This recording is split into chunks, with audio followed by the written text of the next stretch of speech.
شب برات کے بارے میں حضور نے کیا فرمایا، دلیل کے ساتھ آپ لوگوں کو بتاؤں گا۔ شعبان کا روزہ اور 15ویں شعبان کی فضیلت۔ رسول اللہ صلی اللہ تعالی علیہ وسلم نے فرمایا، یعنی ہمارے نبی نے فرمایا، جب شعبان کی 15ویں رات آئے،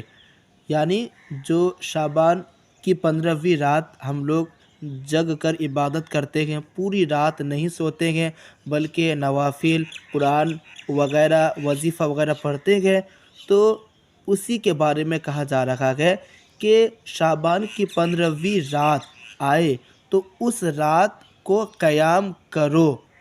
یعنی اس رات کو یہاں پر لکھا بھی ہے، قیام سے مراد نفل پڑھنا ہے، اور دن میں روزہ رکھو، یعنی رات کو عبادت کرنا ہے اور صبح کو یعنی دن کو روزہ رکھنا ہے کہ اللہ تعالی سورج ڈوبنے کے بعد سے آسمان و دنیا پر خاص تجلی فرماتا ہے اور فرماتا ہے کہ ہے کوئی بخشش چاہنے والا، یعنی اللہ بندوں سے فرماتا ہے کہ ہے کوئی بخشش چاہنے والا، یعنی جو چاہتا ہو کہ میں اسے بخش دوں،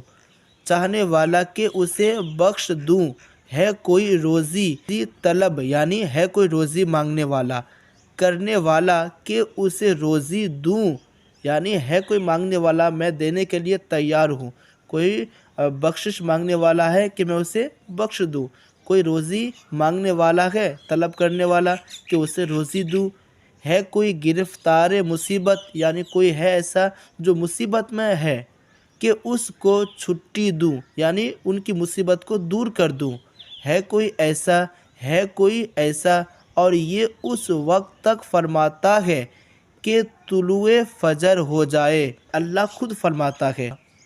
کوئی بخشش مانگنے والا، ہے کوئی روزی طلب کرنے والا، ہے کوئی مصیبت جو ان کی مصیبت کو دور کرو، اور فرمایا شعبان کی 15ویں رات میں اللہ تعالی تمام مخلوق کی طرف تجلی فرماتا ہے اور سب کو بخش دیتا ہے مگر کافر اور عداوت والے کو۔ تو اس لیے کوشش کرے اس دن روزہ رکھنے کی، اور ایک دن اور روزہ رکھے، اس لیے کہ 2 دن روزہ کم سے کم رکھے، چاہے اس سے پہلے کے دن رکھے یا پھر اس کے بعد والے دن رکھے، 2 دن روزہ رکھے، ایک روزہ، اور خاص کر کے جو نفل روزہ ہے وہ اکیلے ایک سنگل نہ رکھے۔ اب یہاں دلیل دیکھ لیں، اور میں نے جو آپ کو پڑھایا یہ لکھا ہوا ہے قانون شریعت حصہ اول پیج نمبر 155 میں۔